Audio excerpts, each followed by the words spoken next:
I am so glad you convinced me that the family car should be the Defender 110. It is so beautiful inside, it's so comfortable, and it just feels indestructible. Yes, it really is. I've been waiting a long time for the new model to come out. The Defender 110, I'm telling you, it's my favorite car of all times. It's my third one. You know, I have stories of going off road. The guy managed the group. He was like, "What are you doing in this beautiful car?" I'm like, "I'm going off road." He's like, "Are you sure? Because you can use one of ours." And then they look like Mad Max cars. I'm like, "No, no, no, no, we're going to do this." And he was shocked. Wow. Well, it's great because the Defender has been reimagined for 21st century adventure, and its unparalleled off-road ability as well as its robust interior are invaluable whether you're headed towards uncharted territory or just a weekend of exploration. The Defender 110 tackles challenging surroundings with absolute confidence. The SUV conveys strength outside and in, featuring peerless technology like an intuitive driver display and an award-winning infotainment system. That's my favorite part, to keep you connected no matter where the journey takes you. Adventure is unique to everyone, and so is the Defender. Choose from the two-door Defender 90, the four-door Defender 110, or the larger Defender 130 with the ability to seat up to 8 passengers. You'll find uncompromising performance in all three. So pack up and go even further with the Defender 110. Learn more at LandRoverUSA.com/Defender. This isn't your average business podcast, and he's not your average host. This is the James Altucher Show. Today on the James Altucher Show. It's better to have a bad plan than no plan at all. This is a very important piece of advice, that when I don't follow it, I go broke and my life is miserable. And when I do follow it, my life is better. So first off, Phil Stutts, he's run presidential campaigns. He's run senatorial campaigns, governor campaigns, but also the same techniques he's used to elect presidents, he uses now to help hundreds of corporations. Part of his plan is look at the data. But everything you do in life, there's data. Having a plan that's based on data, doesn't have to be complicated data, could be very simple data, is extremely important. How to come up with a plan, how to recognize the information that's in your life that you can use for different categories of what you want a plan about is discussed. Phil is always a great person to discuss, particularly when it comes to politics or business or plans or ideas or data. So here we go. Enjoy.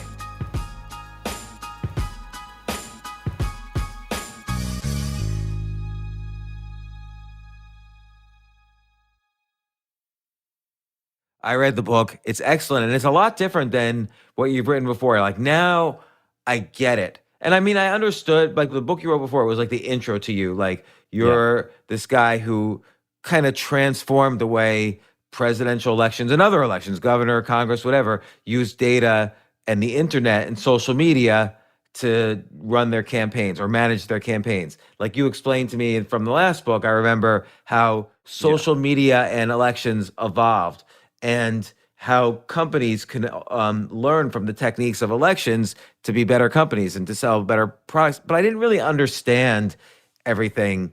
And it wasn't the fault of the book. It was probably my fault. But now reading this book and the examples and the stories, I understand so much more. And I like how even right in the beginning, you tell how you're like, these techniques can not only be used for, electing on the president of the United States, but also can be used for your health. Like you describe how you solve this basically incurable disease using the same process. It could be used for picking a spouse. Yes. It could be used for making your messaging better. And there was one thing that was very interesting, and we'll get into this. I'm rambling a little bit. There's one thing that was very interesting, is that I always was afraid that data, particularly in elections, but even in product stuff, data was telling candidates what they should say. And then they would just listen to the data like robots and say it. And the same thing with companies. They would make the product that the data told them to make. They would have the message that the data told them to say. But you really drove home the point this time that it's not going to change your message. It's just going to change so you know exactly the best way to express it. And that's a nuance that I didn't really understand fully before. let's start in the way it works in politics. So there are definitely candidates or politicians out there that look at data and go, okay, that's what I'm going to talk about. But I have never done that ever in 25 years of working in politics. What I do, and the way this sort of undefeated marketing system works, is you sit down with the candidate. Now, imagine you're a business owner. It's the same thing, right? But you sit down with the candidate and you say, what do you believe in? What do you want to run for office on? Why are you running? What are you passionate about?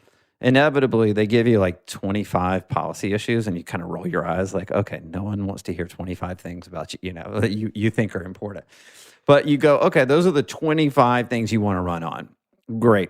Now I'm going to go out and do what we call a benchmark survey, but it's much more sophisticated than that. It's an overlay of millions of data points to find out what the voters care about within those 25 issues.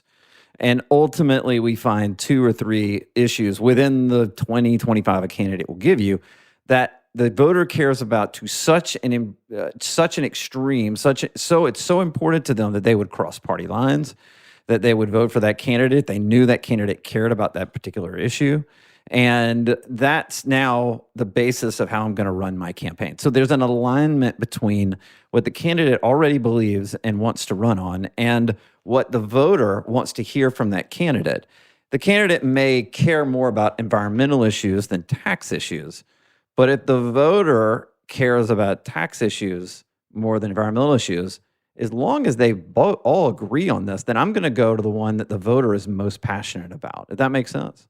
Yeah, but let me ask you a question. Like, what if there's a case, and I guess statistically this might be hard, but what if there's a case where the voters and the candidates don't agree on anything, and so there's really no way for the candidate to message? I've never found that.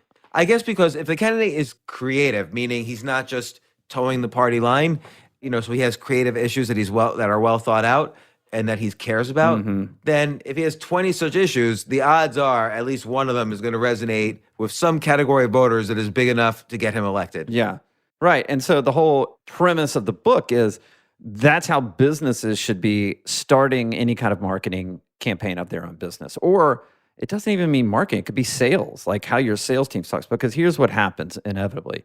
The business owner or the marketer says, we have a great product or service. Here's all about our product or service. Let me tell you about our product or service.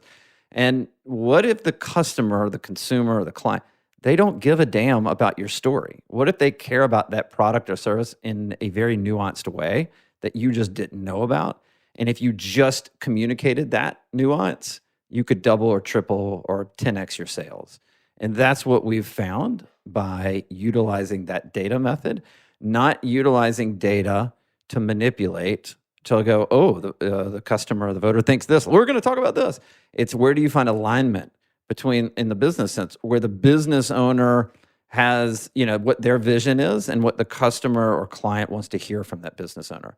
We've also seen this with law firms. I mean, we've seen this all across the board, right? And I've been on here, 7, 8 times now. We always talk about the data. And that's well, even during the pandemic, during the pandemic, as you know, I went from like 2 podcasts a week to 5 because there were so many issues that were that the people needed to know. People were scared, and I was having on epidemiologists, and I was going over the data every day that was coming from the newspapers, which was all misinformation. And you were sending me these reports. Okay, this month, people care about safety. They want to know essentially they're not going to die, or this virus is not going to spread all over the world and kill everyone.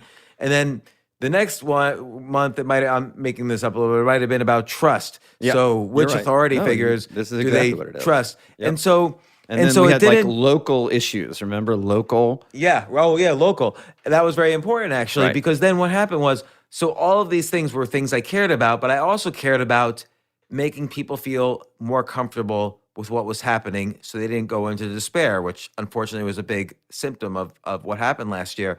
And your reports gave me, it didn't change what I was communicating or what I believed in, but it did make me move the needle about what I was going to focus on because I knew this is what people cared about. So if they cared about financial issues, I explained, okay, well, here's what the economic lockdowns might mean. Here's what the stimulus package might mean. If they cared about safety, I would go over, well, Correct. the New York Times just said there's going to be 100 million deaths. The reality is there's going to be, this many, and here's the math and why.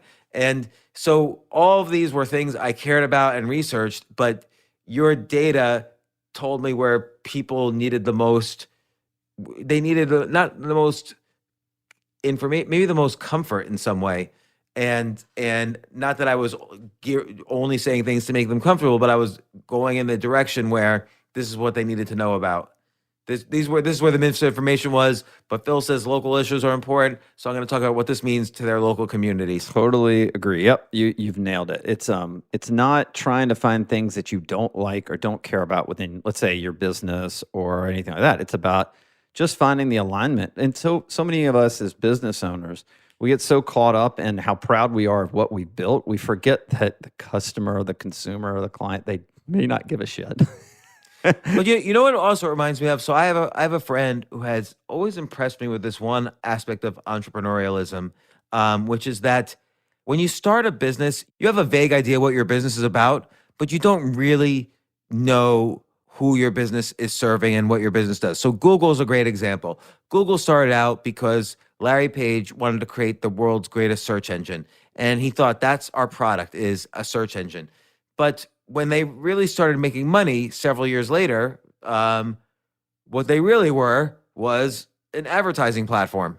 Like his business completely was different than what he thought it was the first few years. He after he and Sergey Brin started Google, and it you don't really know what your business is. They're a data company. I mean, that's yeah. what they are Now even more right. So I think for many years, people thought they were a media company and advertisers would advertise. First, they were a search engine. Then they were a media company, which advertisers would advertise on. Right. Then they were like an advertising agency. They were like, hey, spend your advertising dollars with us and we'll spread it around to a million other sites where we power their search. And then you're right. Now it's a pure data company. Like they make so much money on data. And it takes a while to find out what your business really is. And there's another concept that intersects with your book, and I want to talk about this. In your example, in all your examples though, but like in the pest control example, you say something that's very important that people need to understand. When you search for pest control company on Google, 10 companies come up and someone could pay to be the first that shows up, and even though you see it's in it, but people will pick 2 or 3 to research. And if they all say, hey, we're the best pest control company in the world, it doesn't even matter if one of them is clearly 10% better, 20% better, whatever. Nobody cares. But people will respond to uniqueness, to something that shows this one stands out. I can't tell if they're 10 or 20% better. They might be or they might not be. They might be the best in the world. They might not be. But I assume they're all competent. That's why they're in the top 10 results on Google. But the one that's unique, that has a unique messaging, will stand out. And that's your 5-step approach to understanding the data of that pest control company made them millions of dollars. Like, even though it costs money to get the data, it made them millions more. So they had lost almost $1 million. They'd run over $1 million in marketing dollars and lost market share, and they couldn't figure out why. And when we got in there, we said, well, what's your message? And they said, well, we message to discounts. Everything we do is on discounts. If you have 30% off first pest control service, 25% off, annual checkup, whatever. And I'm like, well, what do your customers like discounts? And they said, well, we tripled the company over the last 8 years by running on discounts, but then all of a sudden it stopped working. And so we said, well, let's overlay your customer base and track their IP address or grab their IP address and track them online and figure out what changed. And so, we've talked about this before. You can go back and listen to other podcasts, but I work with one of the largest or the largest data collection, analytics, and AI company in America. And so we're able to grab their customer list and track their movements. And what we found, this is before COVID, their customer base was over 50. Children were mostly out of the household. They had discretionary income. They wanted high quality, like green products that kept their animals safe. And they wanted to know that the local pest control company contributed to local charities in the area. And they didn't have any of that. In fact, they were running on discounts. Well, we found out that discounts were seen as cheap. But we also found out that the older client base or customer base that we were looking at bundled services like cable and phone and things like that. So we said, why don't you bundle termite and pest control services? And then that's the discount that makes the consumer feels smart. And instead of saying discounts were looked at by the customer as cheap and unsafe and not trustworthy. And so they were willing to pay more. They had green products. They hadn't marketed those green products. So we started marketing the green products. We went through the entire 5-step process. I think in month 6, they had the best month in the history of their company. The reason being is not because I did something personally that was magical. We just followed the data, eliminated their risk every single step of the way. And within 6 months, they had the best month of it. The last thing I'd say is this. Yeah, they had to spend some money up front to figure that out. But they had spent over $1 million on a losing marketing campaign. So what's more important? Is it to find out what works from the beginning and do it right once? Or is it better to just guess and hope it works? And when it doesn't and you're out hundreds of thousands of dollars to go, okay, I'll get it right this time. And what I'm trying to teach in the book is you've got to follow a systematic, data-backed approach to your marketing. You know why, James? Jonah Berger, I don't know if you ever interviewed him. Wrote the book Contagious. He's been on the podcast for Contagious. Yes, so a great book. But he has a stat out there that we are seeing up to 10,000 ads per day, online and offline. Each person, 10,000 ads a day, online, offline. So if you're listening to this, my question is, are you really breaking through the clutter? Is your message really breaking through the clutter? Because to round back to what James said, nobody is going to hire a pest control service because they're bundling services or they contribute to charities in the local community or they have green products. No, they want bugs dead. That's the only reason they're hiring a pest control company. I got to get the bugs dead. Then when they go Google and the top three performers, show up on the Google search, then that's when it counts. What's the difference that makes the difference now that they have 3 in front of them, 3 companies in front of them they're going to choose. And that's what the magic that I'm trying to figure out when I'm looking at data. Yeah, and so like you said, if they care about, they might care about 5 different things, and the pest control company might say, okay, one of those things we have, then you can change your messaging accordingly. And in politics, you gave an example from the 2016 primaries, the Iowa caucus specifically, the debate before then, how, I even forget what happened in that caucus, but like Ted Cruz very specifically used data to figure out what to say about Donald Trump. Yeah, so actually we were working for a super PAC supporting Ted Cruz, and we ended up doing a deep dive into the voter data of Iowa, and we realized that exploiting Donald Trump's New York background was going to hurt him in Iowa. So we knew we had to make some ads. Now, we weren't working specifically for Cruz, so this is just different. In politics, you can work for PACs or candidates or committees like the Republican National Committee or the Democratic National Committee. So there's a bunch of different entities that you work for. For this one, we worked for a PAC. So we were kind of in charge of everything. We were not allowed legally to coordinate with the Cruz campaign. So we just did our 5 steps. We just did it on our own. And we knew that Trump had an Achilles heel in Iowa, and that was that he was from New York. And then when we did, we produced a strategic plan. And in part of that strategic plan, we did some research, and we found a quote from Trump on Meet the Press from years before, where he basically eviscerated the state of Iowa and said he had New York values. He didn't have Iowa values. Oh my God. And so we said, oh my God, we got gold. So we decided, we created the brand around that video. And then we waited. There was a debate. Trump skipped the debate in Iowa. And then Ted Cruz ripped his head off in the debate, even though he wasn't there, about New York values and Iowa values. And he was talking about this quote because we leaked it out to the press. Then the Cruz campaign saw it, and then Cruz used it in the debate, right? Okay. So then that became a huge story. And then we captured that whole thing, and we had this ad that we produced called the Cruz Mic Drop. And Cruz eviscerates Trump from the debate stage where Trump decided not to show up. And it was, it's basically said, Donald has New York values. And if the ad is incredible if you see it. I'm not giving it justice right now. But that ad ran right before the election, and Trump ended up losing Iowa. He didn't lose a lot of states. He lost Iowa. He lost it to Ted Cruz. I'm not saying we are to credit for that. I'm saying we're part of the credit for that. But in the end, the Cruz mic drop ad won best presidential ad for the entire campaign. That one ad we did in the Iowa caucuses for a super PAC won basically multiple national awards for being the best ad of all presidential campaign ads. So what's interesting in a lot of these examples is, first, things change. Like discounts worked forever for the pest control company, and then suddenly they didn't work. And data will tell you quicker than anything else why something is no longer working.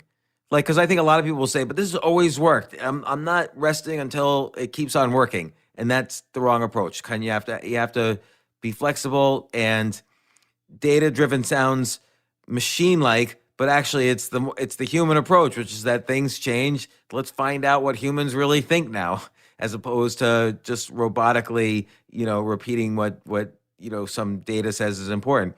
And the other thing is that uniqueness is important, and there's no way to really know the answers about what people are thinking unless you study it. Like we can guess all we want. It's just like Larry Page saying, well, people will pay for this as a search engine. I don't know what he was thinking, but a lot of assumptions about business and that you make about life could just be wrong until you really study it. Yeah, I mean, I just think here's the thing. I'll say this over and over. There are businesses out there, the successful ones, are running a sophisticated, systematic approach, whether it's in their business or in their marketing or whatever. They know that we are seeing 10,000 ads per day offline and online. They know that they're not just throwing up a bunch of ads and hoping it works. That doesn't work. You're going to lose every time. You can't win. The game is rigged against, the marketing game is rigged against you right now in the corporate world. It's just rigged against you. And my whole approach is like, how do you figure out a way to rig it for you? And that's the whole premise behind the book is like, there's so many times like people come to me and they say, I want to be an influencer. And I'm like, okay, well, that's great. And they're like, yeah, I mean, I write a blog and I do videos on YouTube. And I'm like, and how long have you been doing that? 2 years. How many followers do you have? 50. And I'm like, okay, well, the people that have millions there is a systematic approach that they take. They build partnerships. They write books. They get their stuff out there. They spend tons of money. I mean, I know influencers right now that are spending $100,000, $200,000, $300,000 a month to get followers. They're losing a ton of money, but they get the followers and then they leverage it into business, or they leverage it into endorsements, or they leverage it to get people to an event. And then they triple and quadruple, double down, on sales at the event. Like that's the point. They get the followers, they pay exponentially more than they should, but they leverage it. This, like there's a systematic approach. Well, what are they spending the money on though? To get people into their funnel. And it's costing them a ton of money, but they eventually know 8 steps down the road that ROI is going to turn around. They know this. They've done it. They have a systematic approach to it. This is the same thing with business right now. And I walk through this in the book. I talk about the first sale that you should be working on is to get people to click through to your website and look through and see who you are. 99% of people aren't going to buy your product or service on day one seeing one ad. Right. That's just not the way it works. You got to build a relationship. The smart marketers know that. So I tried and attempted to lay out the systematic approach that you got to follow to be successful. Here's the crazy thing. Every single company that has followed this system that we've worked with has grown their bottom line. But there have been plenty of companies that say, yeah, we want to do it. I call this interested versus committed in the book. They go, oh, I'm interested in that. But then they get through, the third step or the fourth step and they go, man, this is hard. This is hard work. And I'm like, yeah, like trying to win the game of marketing that changes every single day is hard work. If you're not committed to it, don't spend money on it.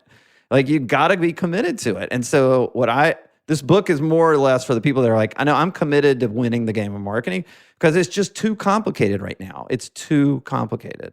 But Phil, I want to stress that this book is not like an ad for your company. That I like how you apply it to real personal issues as well. That it's the systematic approach and the respect for information and data that's really important here. And you give 5 steps Anybody can do the steps. Yes, they don't have to. I'm not saying that that work with me. I'm saying the stories I tell are about the people we've worked with because I can prove their success. Right. But what I tried to lay out is how you can do it, even if you don't hire a marketing agency. This is how you can follow those 5 steps and be successful. The title is The Undefeated Marketing System, How to Grow Your Business and Build Your Audience Using the Secret Formula That Elects Presidents. And it really is a secret formula that elects presidents, as you've proven. But, the 5 steps, I'll just read them. Step 1, take a deep dive into your target market, customer, client data. Step 2, build your data-backed strategic marketing plan. Step 3, create your data-backed messaging and creative brand. Step 4, test your data-backed messaging to prove it will work. Step 5, launch your data-backed marketing campaign. And then you also have a great chapter here, 20 proven tactics you should utilize. Yeah. And I will say that your ideas have worked for me personally without me having to spend any money Correct. with you. Right. And the reason is because if I write an article, as an example, you mentioned a blogger who wants to be an influencer. Okay, I've been writing in one form or other professionally for 20 years. I'm very data oriented. So I'm able to see, I write an article, I put it out there, and I'll say, hey, if you like this, click on this link, either follow me on Twitter, come to my blog, whatever. So I'm able to test which articles work, which articles don't work, which titles work, which call to action messages work. Yep. So there's lots of things. There's lots of ways to create, let's call them experiments in your life, that if you do them, you'll know more. You'll have data. Might not be everyone's credit card data, what they're spending at the supermarket, but you'll have data that's useful to you. And so let's go into these step by step, your stories, but then also how someone listening to this who's not going to spend a lot of money can also use this.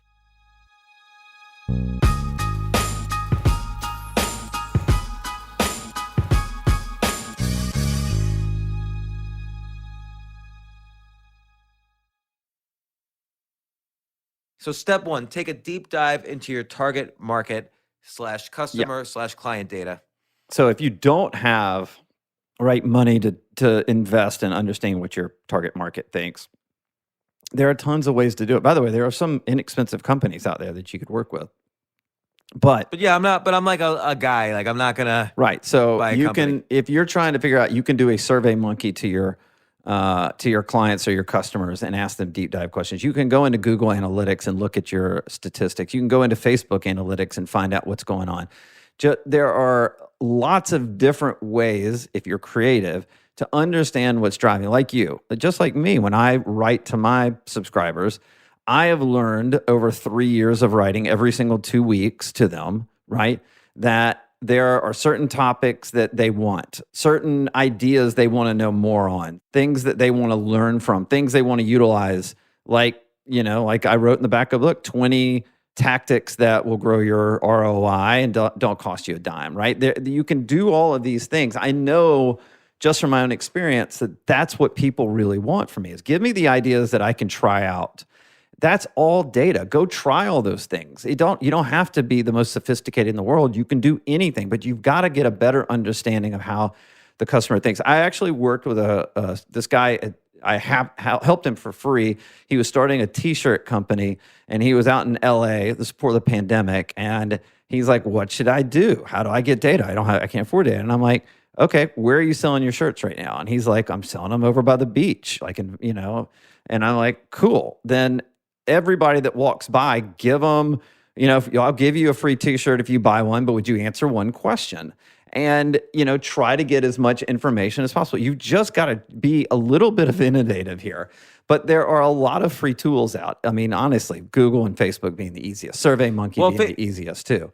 Facebook's great because you can make an ad with a $20 budget, and you can make 2 ads, one selling the pest control green products, the other one selling pest control discounts. And you can, even if you don't have anything that the ads click to, you can still see how many clicks they got. And $20 is not going to hit a lot of people, so you're not going to upset that many people. But you'll be able to see, oh, this one had more than the other one, so this is what I should focus on. Yeah, that got my book banned on Facebook by doing that. But yes, I did it for and Tucker knows this because you worked with Scribe, which is Tucker's company. Tucker and I did this for the title Choose Yourself. Yeah. And on I Facebook did ads. it to me. Except Facebook banned me.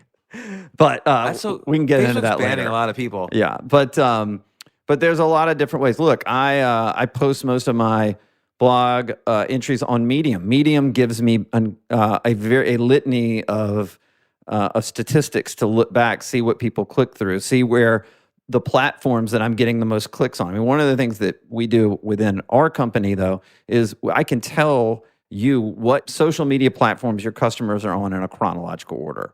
But if I'm on Medium, they'll do the same thing. They'll tell me what platforms are working the best. That's free, right?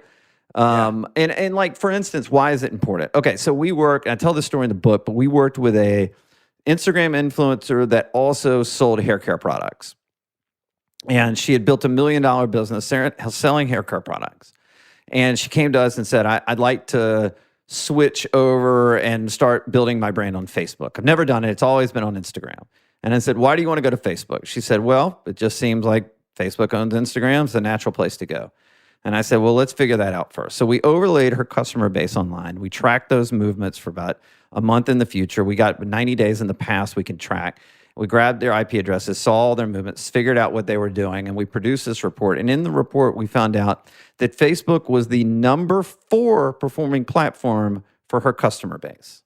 That she was about to go spend hundreds of thousands, if not millions of dollars over time trying to build a social media following that she could sell products to on a platform that was the 4th rated platform for her. Number 2 actually was Instagram. So she had built this massive business on the number 2 performing platform. The number 1 performing platform for her was Pinterest because her customer base was 99% women because she was selling hair care products.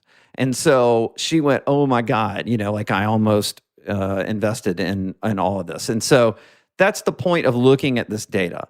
That's why you've got to figure that out one way or another. If you're looking at your Facebook statistics and you're not getting any traction because Facebook has pretty much made it impossible to organically do anything, then you need to figure out the other platforms you need to go on, right? It could be Snap, it could be TikTok, it could be Instagram. But what is it? Where are people motivated the most to consume your content or buy your service and products? And so let's say I have a small company, like let's say I have a restaurant and I'm trying to figure out how to up my audience. What's a tactic I should use?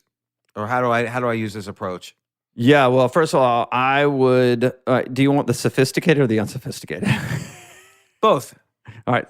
The sophisticated is I would probably geofence your entire neighborhood or that zip code. And then I would pull the data of everybody that would probably be a target to come into your restaurant. So I don't know what kind of food you're serving, but let's say it's Italian. I would, pull all the demographics of people that have certain income brackets and live within certain geographic regions and eat out all the time because we can track those by credit card purchases. And then I'm going to find out what moves them to come to like a new restaurant. Do they value like status and significance? Okay, well then I want to promote what great chef we have. Do they value creativity? Okay, well then my plates and my food need to look incredibly good when they come in. All of that is trying to figure out what's going to drive the customer to get in there when you're trying to market to them, right? So that's how I would look at that on the sophisticated side. And then what about the unsophisticated side? Yeah, I would sit outside the restaurant and hand out, come to our restaurant, buy one, get one free. Let us know what you think. Take a survey at the table, or the waiters or waitresses could say, hey, can I ask you a quick question before you get out of here? What was the best dish you had today? And then trying to figure out from the inside, what is it that we need to be promoting the most? What are people buying the most? You can probably get a ton of data just after you open to figure out what people are buying the most, what's driving traffic. Is it an older crowd? Is it a younger crowd? And then you can then go market to that demographic and those people and the dishes that they buy the most. Yeah, right. And again, if you are in a small town and you're one of the few restaurants, it's easy to kind of target that people just living in that town. Yep. So, all right. So the next step is, well, first of all, I'm curious. You mentioned in there how you find a spouse. Or no, let's talk about your illness, okay? Because I don't think we've ever talked about that. Sure. Or we've talked about it a little on the podcast. Yeah. Yeah. So tell us about it and how you use this systematic approach to basically be healthy. Well, I use the systematic approach to having a healthier and better lifestyle. The illness that I have is a totally different track, but let me talk about sort of the healthier lifestyle of this. So, I have this esophageal disease. It's called achalasia. Basically, the muscles and the nerves in my esophagus do not work. And it's because you smoked too much crack when you were well, younger. I probably shouldn't have done that, but I did. But anyway, no, I didn't do that. Yeah, But, just kidding. they don't work. They'll never work. They're according to doctors, they're dead forever. Okay, so I took an entrepreneurial approach. Long story short, I'm now in the first ever one-man human clinical trial to use stem cells to try to cure this disease. Okay, that's the track that doesn't have anything to do with the 5-step undefeated marketing system. But the other side of this is, in order to keep my esophagus intact so I can try these clinical trials and try these crazy stem cell treatments, I need to have a healthier lifestyle, because most likely I had an autoimmune response that attacked my esophagus and killed it. And so there's a friend of your show named Dr. Stephen Gundry, who wrote a book called The Plant Paradox many years ago. We talked about it on the show. I read the book. I thought it was life-changing when I read it, and I got on the Plant Paradox diet. I've been on it for 4 years now. I haven't gotten off of it. It's an anti-lectin and all that. And I just love the guy, Dr. Gundry, so much that I was like, this guy's got to treat me. So once I got on the diet and it worked, and I actually removed all prescription medication for what doctors call is an incurable disease. I don't like to call it that, but doctors do. To this day, I don't take any prescription medication for basically an incurable, what doctors call an incurable disease. And I called him, and I got in touch with him, and I said, this diet saved my life. I'd like to work with you. And he said, great, let's work together.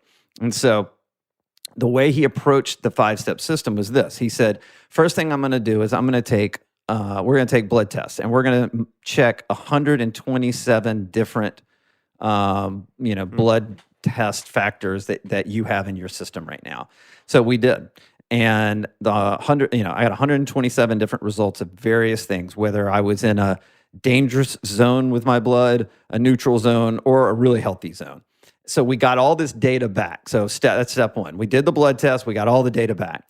Step two, Dr. Gundry does a call with me and says, let's put together a plan for you, a long-term plan for you. And Right. So step 2 is create your data back marketing plan. Correct.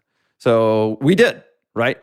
And step 3 is like, Phillip, step 3, by the way, is to create your brand or rebrand your, marketing around what the data says. Well, for him, he was like, Phillip, not only in your plan do you need to take certain supplements, I'll tell you about that in a sec, but you also need to take yoga and meditate and work out, and you need to have, like, my brand, my body. It needs to be it needs to be in a great space. Like, I need to be healthy, right? And I need to get my brand, my personal body in shape. I need to get my brain in place, like, and be, calm and all that kind of stuff. So that was step 3. Step 4 was Dr. Gundry basically laid out about 50, 60 different supplements that I needed to take every day. So the step 4 is testing.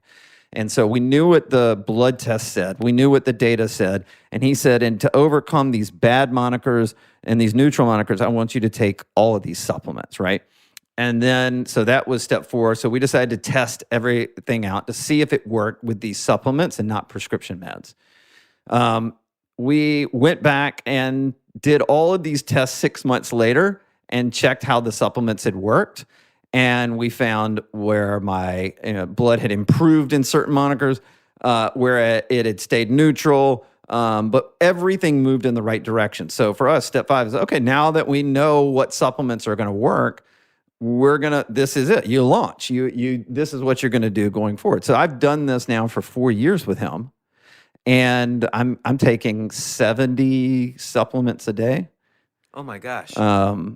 And by the way, when your esophagus doesn't work and you have to take 70 pills a day, it's very very uncomfortable. But I do it because I'm in the best shape of my life. And like right now, I've got one of these blood glue. There's a company called Levels. Have you ever heard of them? No. So it's a blood glucose monitoring app. And I have a like a patch on my arm right now, and it is continuously checking my glucose levels 24/7 for the next 28 days. And every time I eat, it shows me where my blood sugar spikes. Even though I'm on this great diet, I mean, I could be eating, lectin-free breads that aren't, have no grains or whole wheat in them, but my blood sugar will spike, and that's not healthy for me. So I'm now trying to get blood data back so I can improve what I'm doing and follow those 5 steps again with my health. And then you also have an example near the beginning about how you can use this, and this is more tongue in cheek, I think, but how you can use this 5-step systematic approach to get married. Yeah, did it work? So, Did you follow it and go, yeah, that's how Robin? I mean, I don't think I did follow it, which is probably why I think I just got lucky, and which is probably why I had a lot of non-lucky situations beforehand. I mean, So- think about it. When you're going to go out and you're going to date lots of people in your life, from high school to college to post-college, right? And you're going to get that data back, and you're going to figure out what you want and what you don't want in life. What is the woman or the man that is like the kind of person you want to be in a relationship with, right? You're going to get data back. You're going to look at that. And the second step is you're going to formulate. Some people, nerds, maybe write this out. I didn't, but I formulated in my head, okay, what's my plan? What am I going to do? How am I going to put myself out there? Well, I'm old enough to was like, I'm just going to go to bars. But, I actually got into the online dating world back in like 2005 when it first started coming out. But I started going in the online dating world, and I had a plan. Like, I was going to put myself out there, right?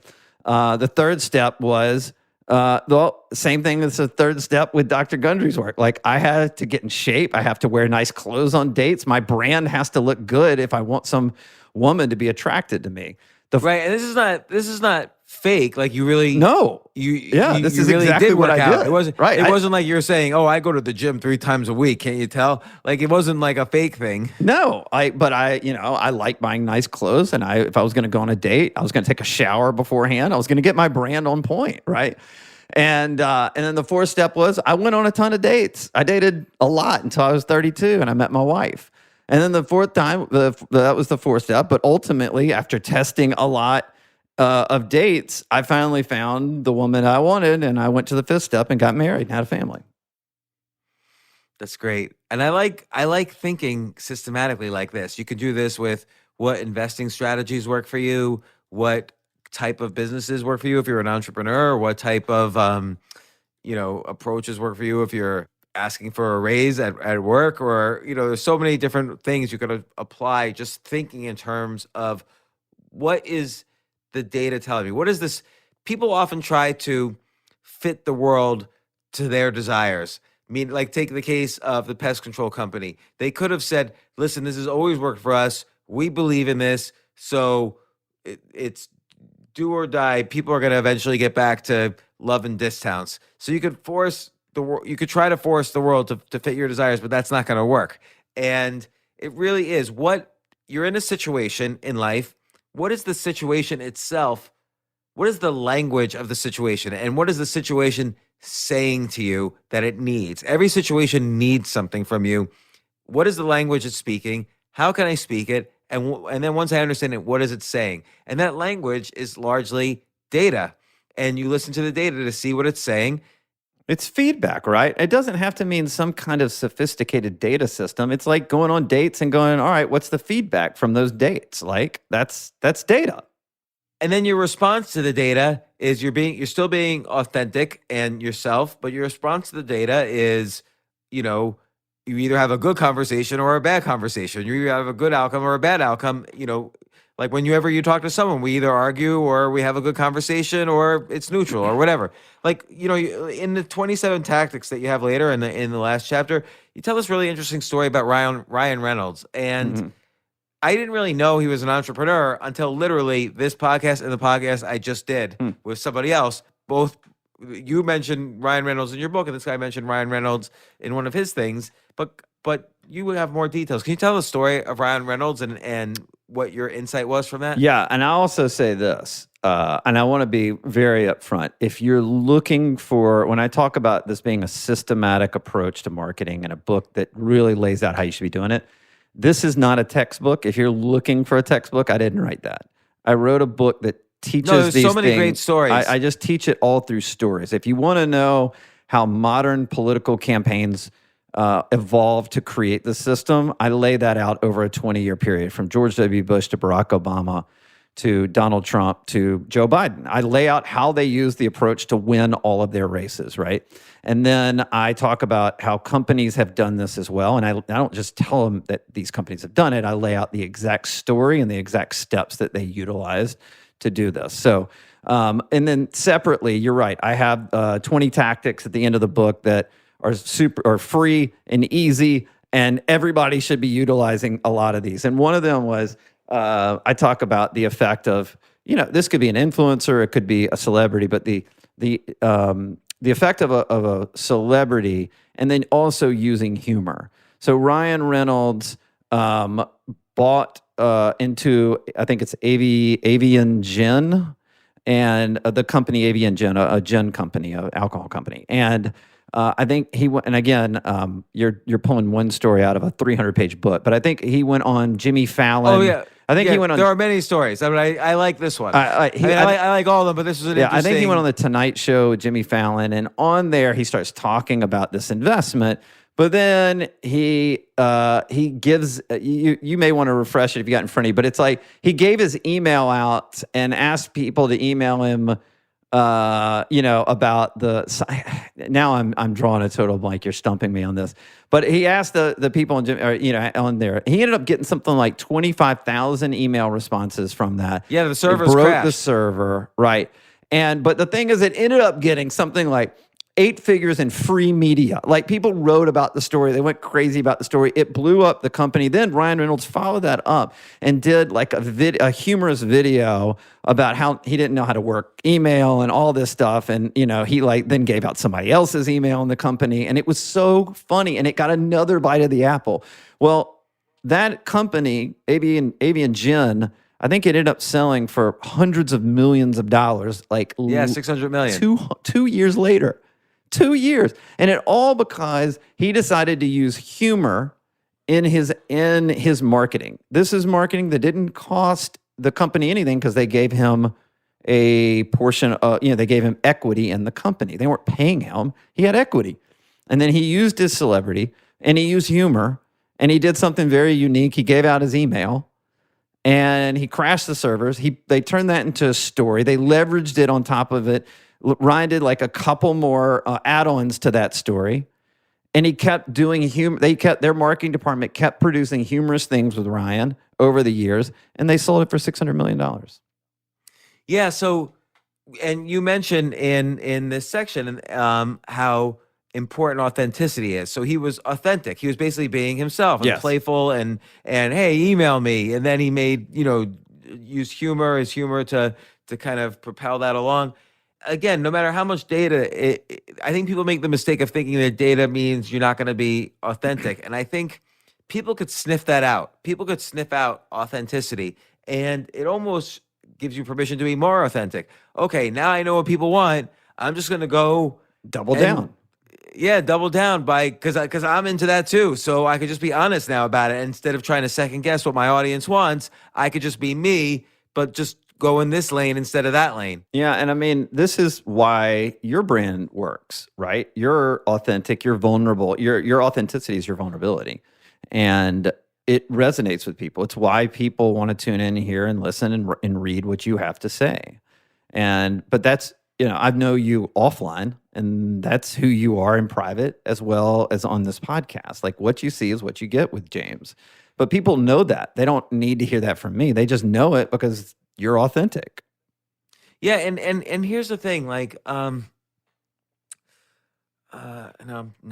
you threw me off with the compliment. I'm forgetting what I was gonna say, but I had a real wise thing to say, but it couldn't be that wise if I can't remember it now. But I do think that this authenticity thing people forget, and like all the time you see ads like, this is the biggest genius ever, or this is, we're the best part. It has nothing to do with being the best. I think people want to relate more than they want the best of anything. Yeah, they want that. That's the whole point, man. Let me tell you, that is the whole thing. If you're listening to this, if you're still here, it's about connection. When you're in a land of 10,000 ads a day that you're seeing, you're only gonna click through or watch or buy the things that you connect with. And what I'm trying to do is teach business owners and marketers a process to make a deeper, authentic connection with the customer or the client. But let me ask you this, and actually, I do remember this is what I was going to ask you before. Why doesn't Coca-Cola listen to you? They do. And what I mean by that, no, but I'm going to put Coca-Cola in quotes. Okay. My favorite Coca-Cola ad of all time is, I think it was for Coke Zero, and they just have these beautiful people in Santa Monica or Venice Beach, rollerblading around, opening up Cokes, and it sprays everywhere, and they're smiling and they're happy, and I want to be friends with them. I want to be in their gang, and I love that commercial, but it's not really what Coke is. So what's happening there? Why don't maybe it is? Maybe you could explain it to me differently. Like maybe that is what's happening. That is what Coke is, but it doesn't seem like Coke is just a liquid. It's just a drink. Yeah. So Coke, and I talk about this in the book, is absolutely a data company. They're not a soft drink company or a water company. They're not that at all. They are a data company. And so, I think before COVID hit, and they had a slogan called "Open a Coke, Open Happiness." Isn't that nice? Yeah. And I guess, and then several months later, the pandemic hit, and overnight they shifted millions of ad dollars to a safety message. And their message, this is exactly what their ads were. So Open a Coke, Open Happiness was a campaign that they were running before the pandemic. But because they know exactly what their customers are going through in real time, every single day, that by April, they had a new ad campaign up, and it said, "Staying apart is the best way to stay united." Okay. That is cheesy. I get it. That I get it. No, but that's good. That's changing the message, and that was they resonating. Immediately changed the message. Uber did the same thing. Uber was out touting their black car service and all of these ads before the pandemic. It was very aspirational, right? And after it was over, or during the pandemic, they moved, and it was like, trying to keep you safe one drive at a time. Like it was, their message changed overnight. Their message changed. And so they knew this because Uber is a data company. They know what the consumer wants. And this goes back to any business owner out there that doesn't think like if you want to model, just look at how the ads are changing. Facebook did the same thing. They were running ads like crazy last April and May of 2020 about staying safe and doing this together and all that stuff. They never ran ads like that beforehand. So it's a tell, right? You played poker, it's a tell.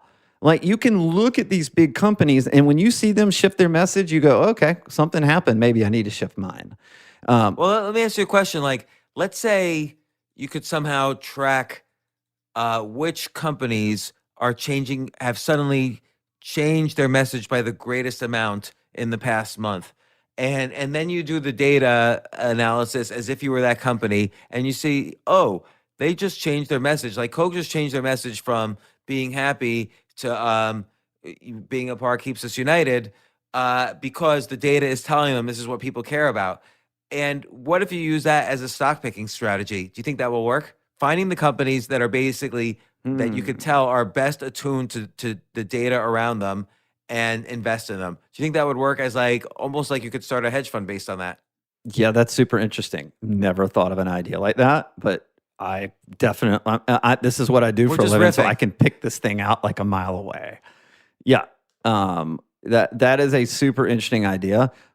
Whether you're wanting to do it for hedge funds, see, you're already doing like a skip the line thing, but But I'd also say, you keep saying like, how can a business owner do this and it not cost them anything? Just look at what the people that are spending billions of dollars a year on data and customer data. Like when you see them shift, that's a tell, and you've got to move that immediately. And so, yeah, I mean, like, we've done work for Fortune 200 companies, and we saw a lot of this as well early in that pandemic, and we shifted all of our clients based on that, all their messages. And all of these clients that we were working with, whether it was the pest control company, we worked with an organic products company, and we worked with a regional, like a furniture chain company. But everything we did revolved around what we found in the data around the coronavirus. And all of those companies had their best years ever, not because I did anything, but because they followed what the customer wanted and they spoke to the customer, and they eliminated their risk every step of the way. Yeah, I think eliminating risk is the important part here. Data eliminates risk. Correct. So again, a good environment for this is to talk about investing. Like if you think electric vehicles are going to be the future, you want to buy an electric vehicle stock. But you don't just buy a stock without knowing what's the background of the CEO, what were their revenues, what were their profits, is it growing, what are their challenges? Like data tells you which electric car company maybe is the best for you to buy. And and when I say make an investment, that applies to a business too. Like you have this great story about the winemaker in California. Yeah, John Schuchard. Yeah, and how he was able to use data to figure out the difference between, do customers in California want a buttery taste or a mineral taste? And then knowing they wanted a buttery taste. I don't even know what that means, by the way. Can I tell this story? Yeah, you tell the story. This is probably one of my favorite stories in the book. John is a really good friend of mine, and just a mensch of a guy. He is from a wine family. I think his dad started Truchard Vineyards. So then John's around our age. He's late 40s, early 50s, and he 1999 created John Anthony Vineyards, and it's a high-end vineyard, and he makes really good money on it. Not something that's like life-changing, but does really well with it, right? And then the Great Recession hit in 2008, and high-end wine, that industry just didn't go anywhere. I mean, it went pretty flat, right? Cheap stuff was what was selling back then. And so what happened, this is a good metaphor for life too, like that struggle and failure and hard times brings out some of the best ideas and some of the best innovations ever. But he was sitting around with a friend, and they were sitting there talking about like, what could we do differently? And they knew from the data that the number one type of Chardonnay that people bought were basically housewives that wanted buttery tasting Chardonnay. You don't know what that is, James, but I can guarantee you, if you're anybody on here that drinks wine, buttery Chardonnay is a definitely distinctive flavor that some people love, some people hate, but the majority of Americans, especially American women, love buttery Chardonnay. And so they said, well, God, let's create a buttery Chardonnay. So we looked at the data, they created this, plan to do this. And what part of their plan was really smart. They said, why buy vineyards? Why not just source the grapes? So they didn't have to maintain a vineyard. They didn't have to buy land. They didn't have to pay taxes on the land. They just bought grapes from other vineyards that were for sale, right? They did something really, really smart. That was part of their strategic plan. How do we do this effectively, cost effectively, right? And when they got to step 3, which is the branding, they went, well, if we're creating a buttery Chardonnay, why don't we just call it butter? I love that. And if you walk into any grocery store in America right now, you see butter Chardonnay. They're the number one Chardonnay maker you mentioned in the book. That's right. And then, obviously he tested it in local markets to see if it would buy. It sold through the roof. And the next thing he launches it. And before he was even in all 50 markets, the wine markets are every state is different. It's the hardest. I don't know how people go into that business. He is an outlier. He's a unicorn in the wine industry because it is a tough business to make money. But for John, he launched once he knew that the name butter would sell. I mean, one name, butter, That's it. And by the way, you taste it, you go, oh yeah, that's buttery, all right. And so I kind of want to try it just hearing this story. yeah, and And so I don't even like Chardonnay. now he's the number one Chardonnay maker in America. And if every grocery store in America has his wine. And I mean, that guy's on a rocket ship beyond words. And it was because he used the 5-step system, but he also he created a great brand. I mean, the brand is so important, but he needed to know what the customer wanted first before he created the brand. And I think where I get really frustrated with a lot of business owners is they go create a brand before they know what their customers or clients want. And so I'm trying to teach that story through John's story. It's really important because I see this a lot as an investor in private companies and as a former venture capitalist.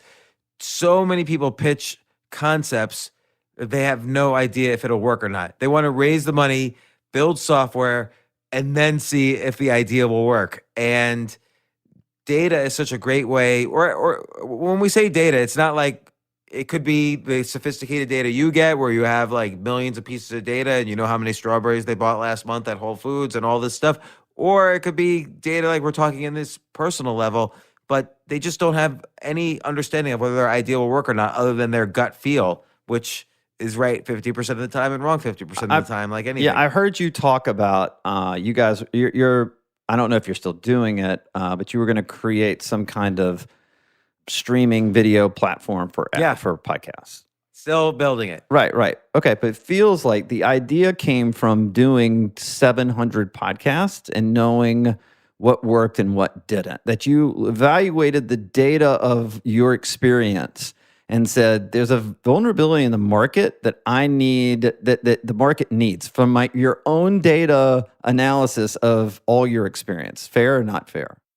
Yeah, it's true because here's the thing. If you have huge expertise in an area and you're constantly complaining, I need this, or this sucks, and you see other podcasters making the exact same complaints, and by the way, I know hundreds of podcasters and I've talked to all of them about these ideas. So stick with me. So that's, you did it. How much did you pay for all that data? 0. Okay, good. So you did 700 podcasts, tons of data, and you said, man, there's a vulnerability in the marketplace. And then you go, all right, well, let's figure this out. Let's put a plan together. What do we need to do? What do we need to do? Do we need to build an app? Do we need to bring in engineers? How are we going to build this thing? What are you going to do? You put a plan together. Is that fair or not fair? I have not talked to you about this, so I'm just walking through this with you. Fair. Yeah, so basically, here's what I did: 2 things.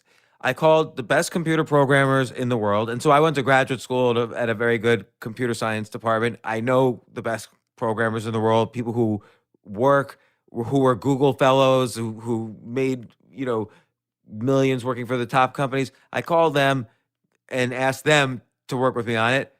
And the main thing they were able to approach is, look, I'm 60 years old now, I'm retired. But here's my young guy who is better than I was at his age, and he can work on this. And then I would call that guy and we'd work out a deal. And then the other thing I had to ask in terms of data is, this is very important.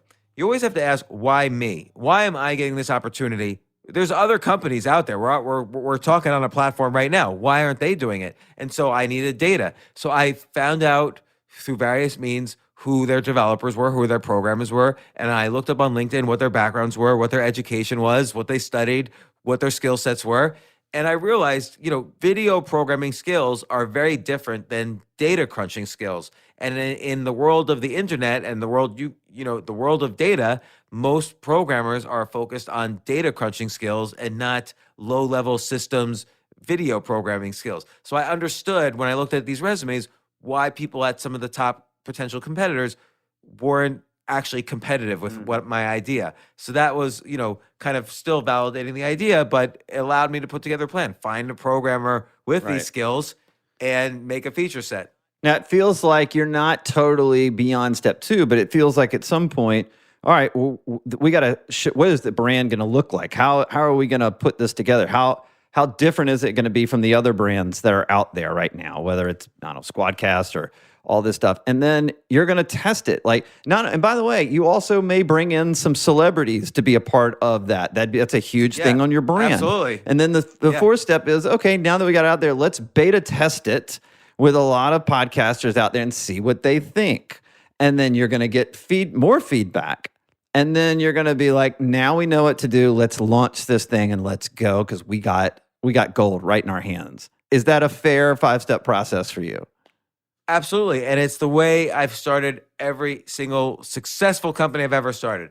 And I have started plenty of unsuccessful companies. And I will tell you, every single one of those, I did not do that. But so I started a company in 2007, Stock Picker, which was like social media for finance.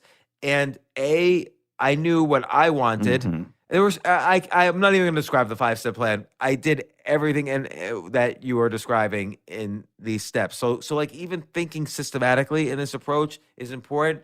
And I think it's important to know there's always data you can get.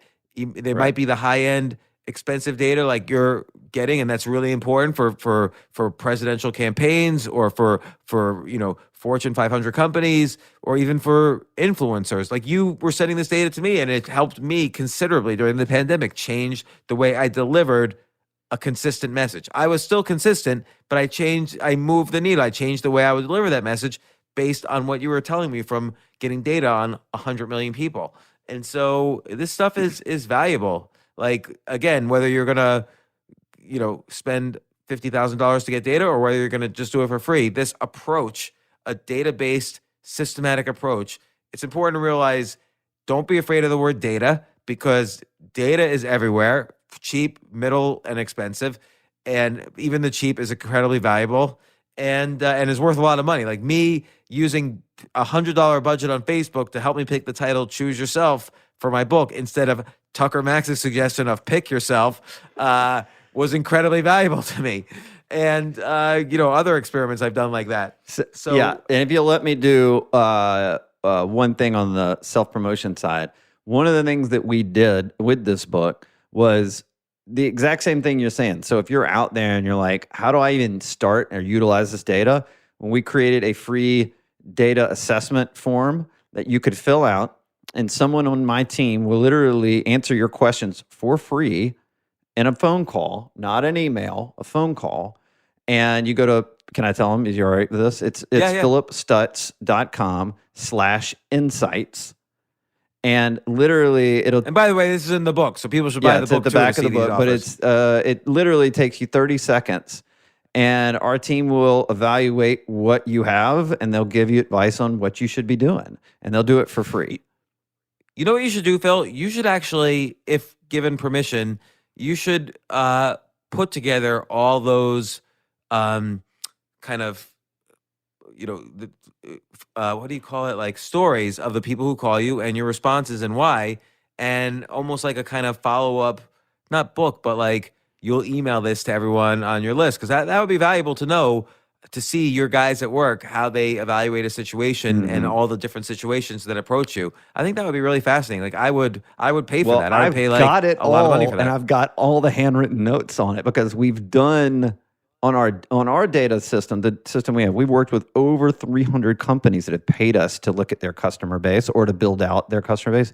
One of the things we did today, which was super interesting, we were doing it for a background check company. Which is we put a pixel on their website, and then we also separately looked at their customer base. And then we were able to tell the differences between the people that come to the website and their customers. Because if people come to the website, aren't converting, that's what we're trying to do to close the gap. But we've done over 300 of these at this point, right? And I literally have done every single one. If you pay for it in our company, I do the consultation with you. And I've done every single one. And every single one, I carve out an hour or 2 hours to go through all of it and write out all the notes on all the nuances of their business. And so I've got all of them. I already have this. Can you share them? This is a book. Yeah, I'm saying I want to read it. Whatever format you put it in. Like maybe you can make it like an extra, like, hey, 6 months from now, write to this email address and we'll send you all the analysis we did for each company or whatever. Oh, there it is. You're showing me on the video here, top takeaways. And there is a lot of notes. First off, there's a lot of words there and there's a lot of notes on it. I mean, I've done this for over 300 of these, and we've done these from B2B to B2C to e-commerce. We've done this for everything because I'm obsessed with data. So this is my favorite thing I do. I put all my energy into the things I love. Yeah, I was about to ask you because you do seem really excited. Like, do you? You answered the question, but I was literally 1 minute ago going to ask you: do you love doing this every day? Yeah, I love seeing. I'm all about like personally, my personal like our values at our company are what I want, which is just give and grow. But I want to grow. I want to grow. I'm obsessed with growth. Like every day, I want to know that I'm growing. So to be able to help other people do that, I'm really passionate about it. But I am looking for a COO of my corporate marketing company. So if there's anybody out there, email me at phillipstutts.com and shoot me your resume because I need an operations person now. We're growing too fast. I would apply, but I'm horrible operationally, and I like sitting in my office all day doing nothing. But Phill, once again, so much value. It's really, even if people say to themselves, like I just said, oh, I do this, it really helps to see it outlined, a real structure to this systematic approach. Because then you could say, am I following this approach? It's called the Undefeated Marketing System. Am I following this approach because I want to be undefeated? Well, what's the first step? What's the second step? What's the third step? It's good to, even stuff that people have done maybe intuitively, maybe they don't do it, maybe they do it. It's good to put it to words and see it in a book, and see it in a book by the world's expert, which you are. You've literally elected presidents and helped every company in the world. And you've been on this podcast a million times, which means by default, you're an expert. And the Undefeated Marketing System by Phillip Stutts, with an introduction by that introduction we haven't even was talked amazing. about that. James wrote the introduction to the book, which was one of the coolest things ever. So thank you, James. And one more thing. I've actually created a companion podcast to the book called the Undefeated Marketing Podcast, and you will be a guest soon. I'll follow up with Jay, but I want to have you on and continue these conversations. Oh, that would be great. Yeah. Thank you so much, Phill. And we can also, I want to talk about Skip the Line, but I want to continue talking about this as well. Excellent. Yeah, definitely. Because I think this is very interesting. And I think it's connected, by the way, because one of the things in Skip the Line I talk about is how to do experiments to learn very quickly. And experiments is the flip side of getting data. So when I'm learning something, and it's not that I want to, I want to meta learn. So I want to learn how to learn a new field, and you do that through experiments. If I learn this way, will that help me learn faster than if I learn this way? And so data is key to skipping the line. Yeah, and another person I think you've had on the show is Chris Voss. Is that right? Yeah, the negotiator. Yeah, so I was in Vegas last week with Tucker and a bunch of people, and he was out there. And it dawned on me, like, he's another guy that skipped the line. He went from FBI negotiator to business negotiating expert in the field. And he's blown up, right? And I am not even close to that, but I'm trying. I think that's this whole skip the line thing is it connects to me because I basically went from political campaigns to helping businesses and Fortune 200 companies and small businesses and startups. And yeah, there's a lot of truth in that. The only reason I did it was because you're right. I had looked at the data and said, there's a lane I could get in right now and be effective and help people on it. So I thought that was kind of interesting. Well, and there's more than that too. Like, you do things, you don't just think about things. And the problem with thinking about things is that you could be wrong and think for a long time about something that's wrong. But like, take your approach to health. You didn't just read Dr. Gundry's book and start trying things.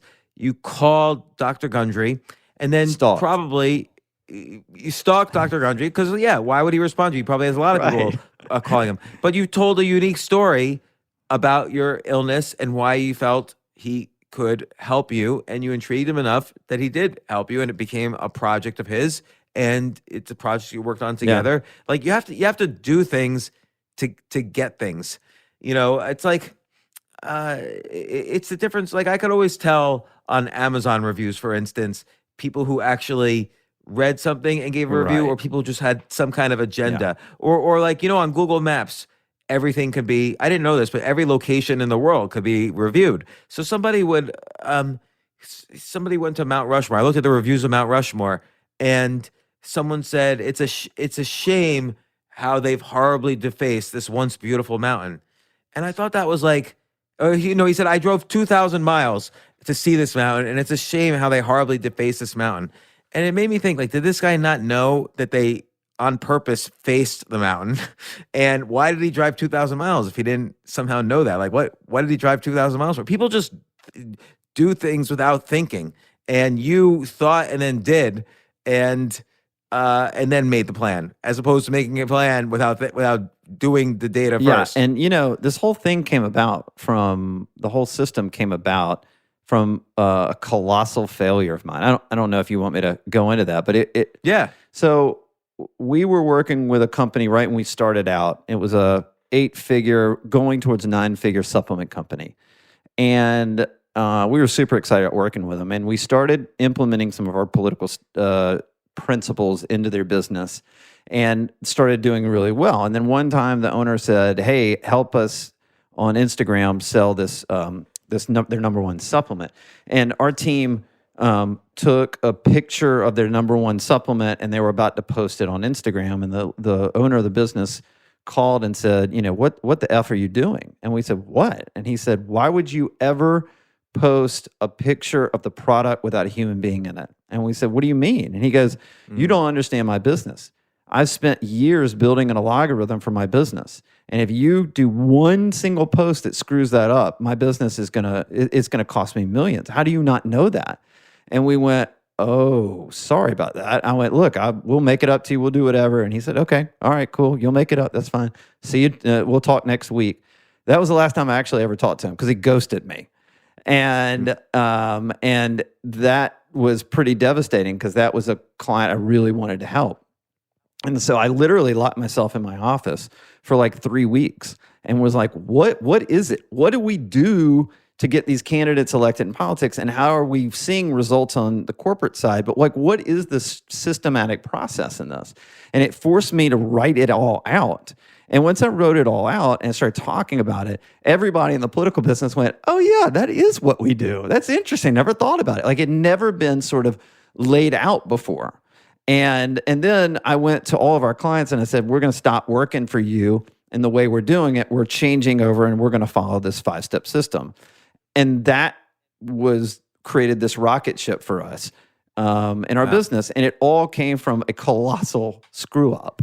By the way, that is so interesting. So it's a story of how you improve, because I bet you if you even said that to your clients, they would appreciate it. But I think going to your clients and saying, look, we're changing the way we're doing things. We've put together a systematic way we've systematized our approach, but in a way that adds to it. They really appreciated that. That's authenticity. And they really appreciated knowing this is what they're going to get from you in a very systematic way. Yeah. And some didn't stay with us. And that sucked, because we were, I've invested all my own money into my own companies. So that sucks, from a bottom line standpoint. But I knew it was the right thing to do, and I had to be committed to it. And eventually it paid off down the road. But that it all started, the whole 5-step system came from literally being fired by a company I thought I was going to help take to being a 9-figure company. Oh. Well, Phill Stutts, once again on my podcast. So interesting. The Undefeated Marketing System, how to grow your business and build your audience using the secret formula that elects presidents.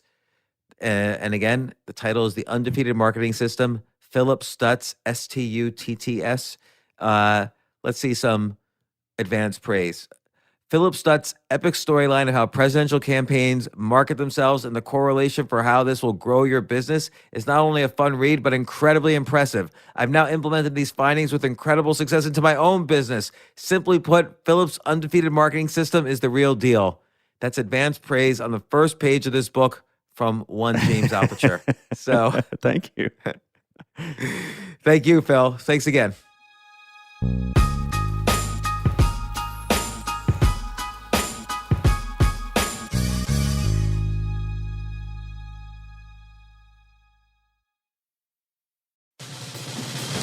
These days, we're all investors, trying to be smart with our money despite our worst impulses. But at iShares, we believe that deep down inside of every investor is a better investor. One that's just waiting to be let out. Explore iShares ETFs and insights and let your best investor out. Visit iShares.com for more information.